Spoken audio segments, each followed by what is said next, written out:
Hi, my name's Kathy Millett and I'm going to show you how to take this to something more like this or this. First up though, before you start anything, is planning your layout of diorama.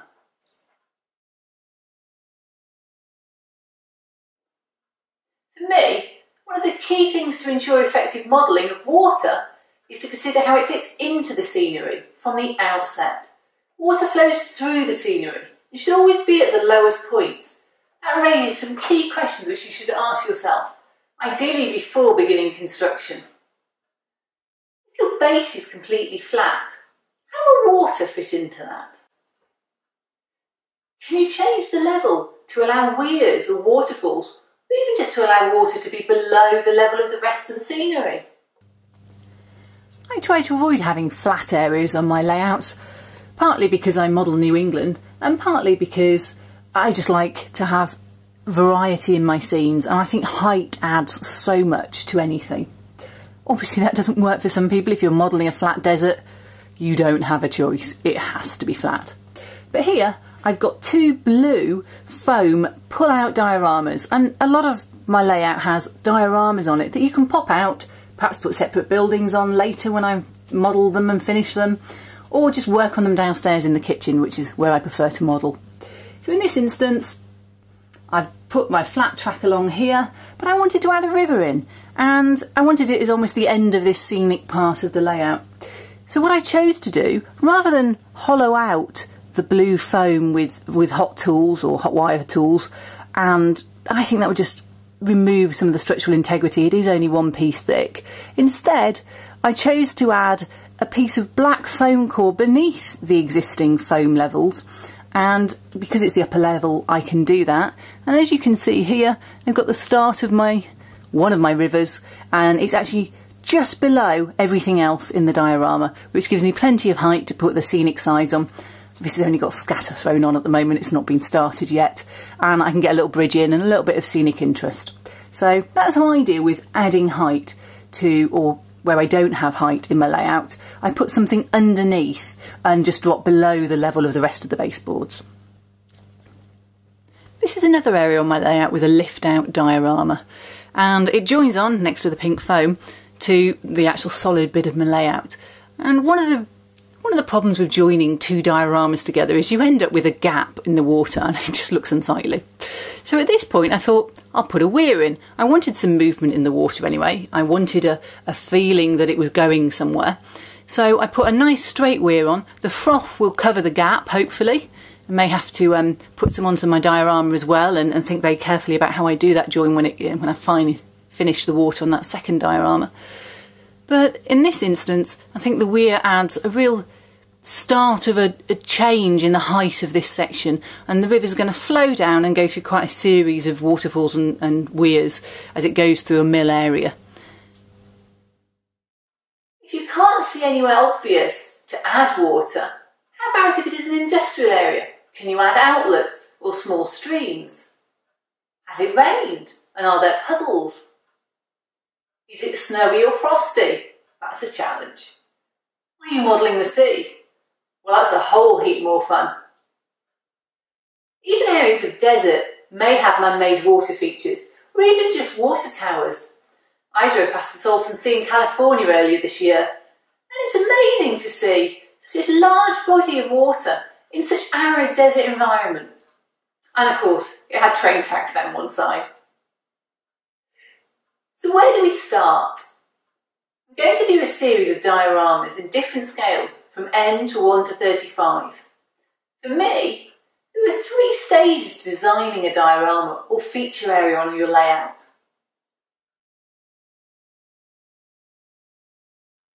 First up is your major design elements.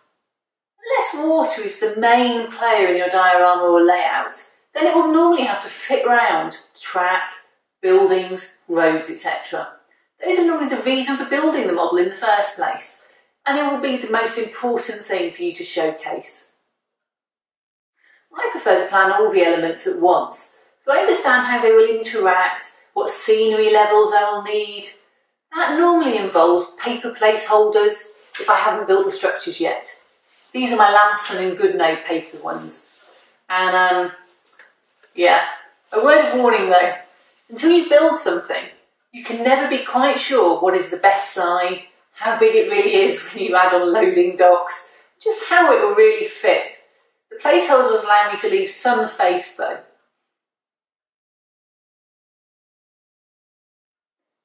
The second element is the landscape or scenery.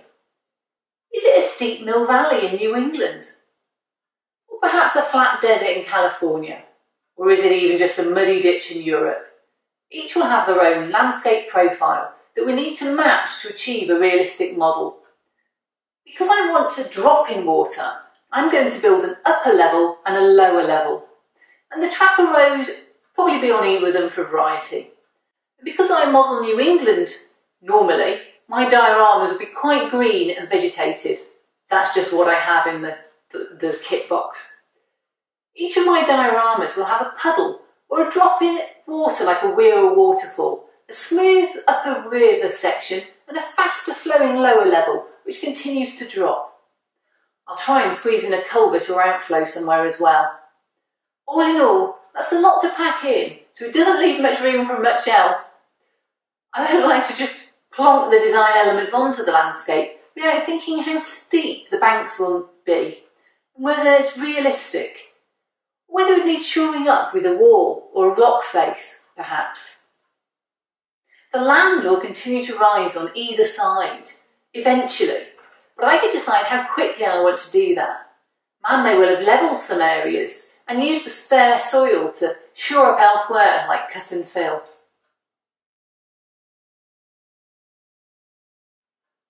You also need to consider, what kind of a modeller are you?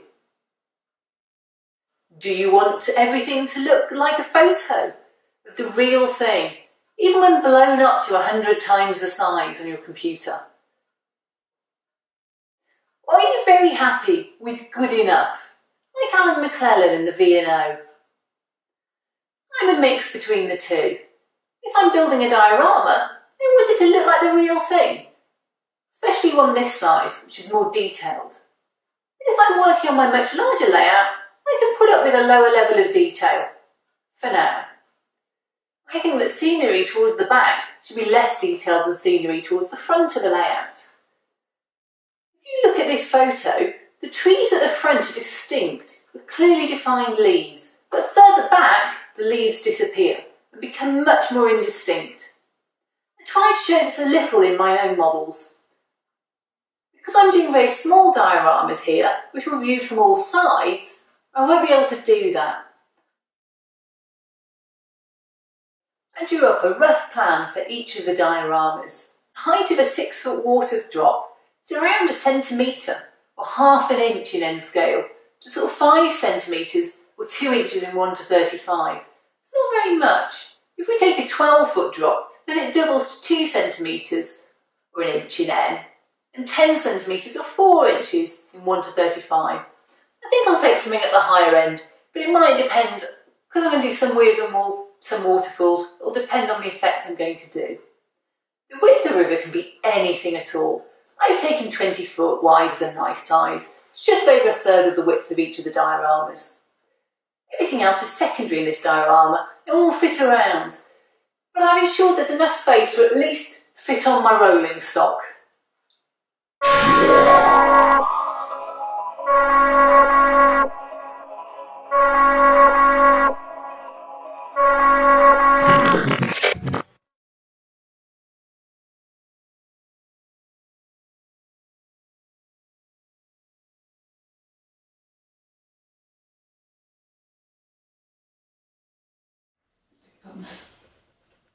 Ooh, where am I?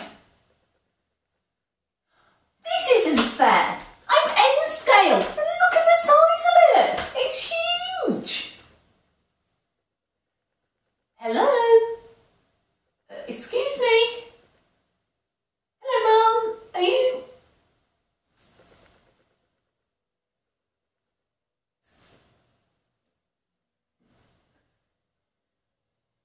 I don't think she's alive. She's plastic! Ooh. really freaky. Ooh, not sure I like that. Well, I'm going to see what's inside this wagon. I wonder if I can climb up. Perhaps if I go around the back it'll be better. Ooh, a bit boring.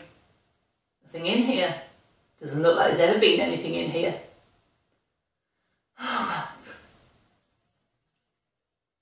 I think it's supposed to be you.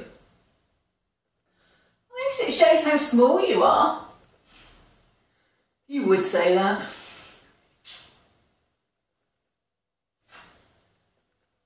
It's a bit shiny, isn't it? Well, I hope she gets around to doing something with it soon. Oh, can't put things like this on TV.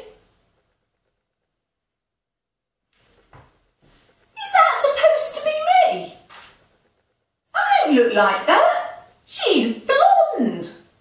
I'm not blonde. I'm brunette. Here's another one.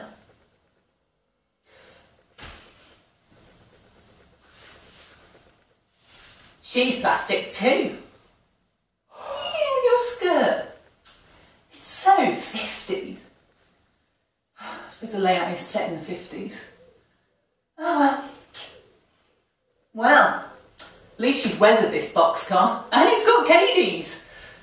That's an improvement. I guess this one's going to be plastic too. I think he's welding or something. Those copper things? Yeah, I think so. Wow. I like the paint job on this one. Could do with finishing up though. It's all peeling wood. Could do with a brand new coat of paint on it. And someone's nicked the wheels. Woo! She needs to get those put on. No use on a railway with no wheels. Who's that? Why is he leaning on the floor? And why is he pointing up there? I think he's Sam from the Transformers diorama. I think he's supposed to be pointing at Megatron. Oh, very exciting to meet him. Oh, I don't want to meet Megatron. I do know he's not real though.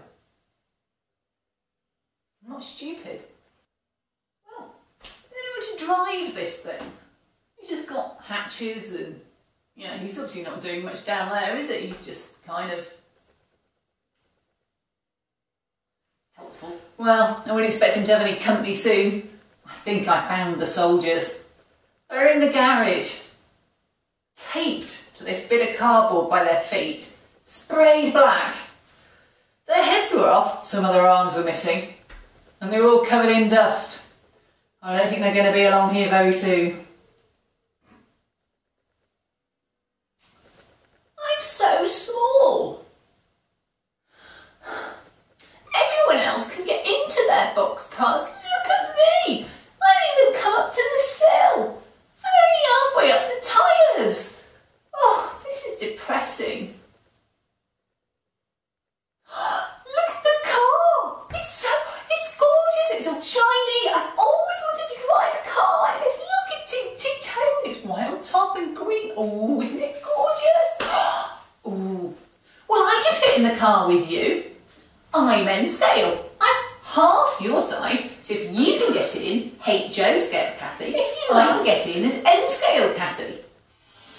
Go on then, in you get. Shall I open the door for you? Because let's face it, you probably can't reach the handles. I want a car ride. I've never been in a car. Not a Hate Joe scale car. It's going to be huge. Let's go.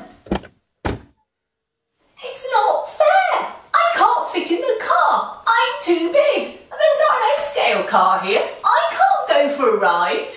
I can't fit in either. I'm way too big. Look at the size of it. It's ditchy. I don't mind you're too big either.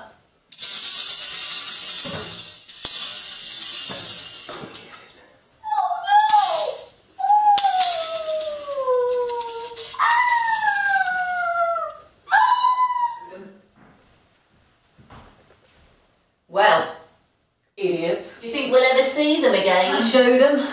It's a long way back up here, I can promise you. That must have hurt. I hope they had their seatbelts on.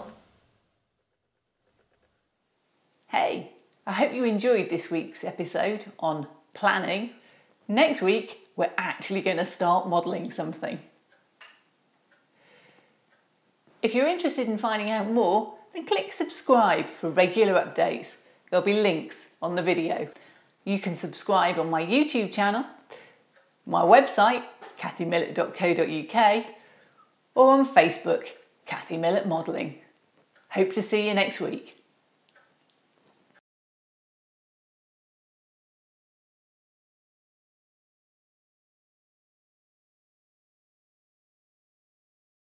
But this section along here is 2 pieces of blue flat foam. That's 2 pieces of blue flat foam. That's 2 pieces of blue flat foam